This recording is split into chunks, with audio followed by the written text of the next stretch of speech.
বিয়ে যদি আব্বা না দেয়, একটা কাজ করতে পারো।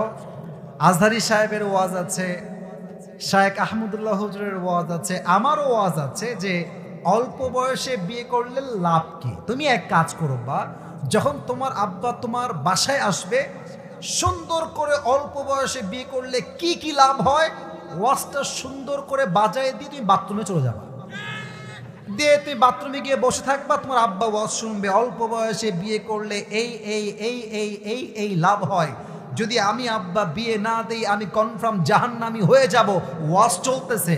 তুমি বাথরুম থেকে বের হয়ে দেখবে আব্বা বলছে, কিরে বেটা বিয়ে করবি না কিরে? এটা হলে তো হতেও পারে, ঠিক কিনা বলো?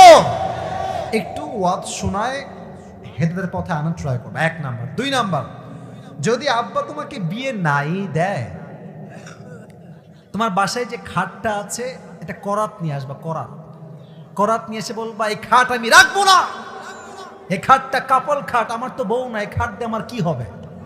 তো তোমার আব্বা বলবে কেন রাখবি না রে তুই কাপল খাট? বলবো যে আব্বা এই খাট একমাত্র বউ হলে থাকবে, নয় এই মুহূর্তে আমি খাট কেটে ফেলবো।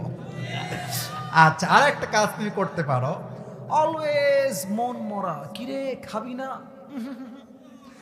এ কিরে বাহিরে যাবি না, সবকিছুতেই না, মন মরা, কাজে মন নাই, পড়ায় মন নাই, কোনো কিছুতেই মন নাই। বাপ বলবে কি রে তোর কি লাগবে আব্বা, কি সমস্যা? বলছে আব্বা একটা বউ তুমি আমাকে দিয়ে দাও, আমি শুধু পড়াশোনা কেন আমি কাজ করতেও আমি প্রস্তুত আছি, ঠিক কিনা বলেন? আর একটা কাজ তুমি করতে পারো, আব্বাকে ডেকে বলবা যে আব্বা, মানে বুঝায় বলা উচিত আসলে, আব্বা জানরা কেউ খারাপ না, এখানে আমার আব্বারা আছে, আব্বা কখনো খারাপ হয় না।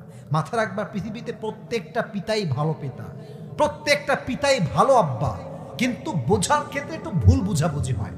আব্বাকে ঠান্ডা মাথায় বসায় বলবা আব্বা তুমি তো আমারই আব্বা, তুমি যদি আমাকে বিয়ে না দাও আব্বা, আমার যে যৌবনের চাহিদা, প্লিজ রাগ করবেন না, আমার যে যৌবনের চাহিদাটা আছে এটার জন্য আমার অনেক গুনাহ হয়ে যাচ্ছে, আমি মোবাইল ফোনে বাজে ভিডিও দেখে ফেলছি, রাস্তাঘাটে আমার মেয়েদের দিকে বাজে চোখ চলে আসছে, আব্বা প্লিজ তুমি যদি আমার চরিত্রকে রক্ষা করতে চাও আমাকে এখনই এই মুহূর্তে চরিত্রবান মেয়ে দেখে বিয়ে দিয়ে দাও, ঠিক কিনা বলো?